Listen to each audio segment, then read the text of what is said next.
यह कहानी है एक बूढ़े मजबूर पिता की। एक गांव में एक आदमी रहता था जो बहुत बूढ़ा हो चुका था, जिस वजह से उसे कम दिखाई देता था और बहुत कमज़ोर हो गया था। इसलिए अपनी बची कुची ज़िंदगी अपने बेटे के साथ बिता सके, इसलिए शहर में रह रहे उसके बेटे के घर रहने चला गया। बेटा एक शहर के छोटे मकान में रहता था। मकान तो उसका छोटा था, लेकिन उसके अंदर जो चीज़ें थी वह महंगी थी।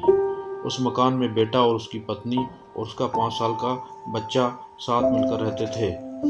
बूढ़े पिता के आने से उनके परिवार का एक सदस्य और बढ़ गया।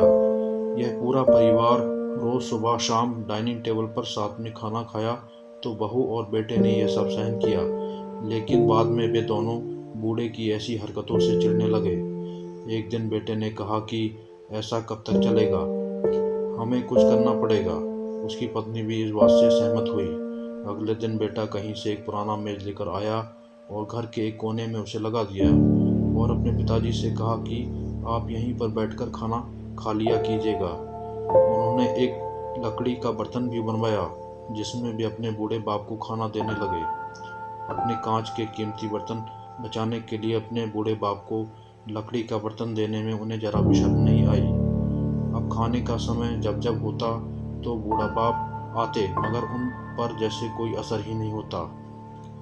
बूढ़े का पोता भी यह नज़ारा हमेशा देखता और अपने में ही खोया रहता। एक दिन जब पति पत्नी डाइनिंग टेबल पर बैठकर खाना खा रहे थे, तब उनका बच्चा जमीन पर बैठकर कुछ कर रहा था।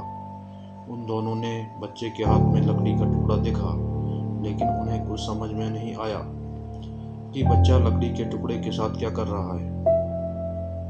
जब बच्चे के पिता ने उससे पूछा कि बेटा आओ खाना खा लो, तुम नीचे बैठकर क्या कर रहे हो, तब बच्चे ने भोलेपन से कहा, अरे मम्मी पापा, मैं आप दोनों के लिए लकड़ी का बर्तन बना रहा हूँ ताकि आप लोगों को जब आप बूढ़े हो जाओ तो दिन में खाना दे सकूं।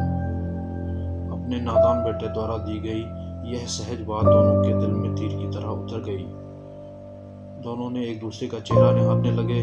बिना कुछ कहे ही दोनों की आंखों में पानी आ गया और उन्हें अपने भविष्य की किताब आपको आंखों के सामने खुलती हुई नजर आई। उन्हें समझने में ज़्यादा देर नहीं लगी कि अब उन्हें आगे क्या करना पड़ेगा।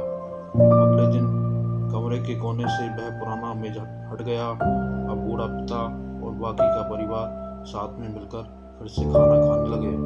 बूढ़े की कमजोरी की वजह से हो रही गलतियां भी अब किसी को नहीं चलाती थी। दोस्तों, यह कहानी हमें बताती है कि हर पत्ता जो आज हरा है वे कल सूखेगा।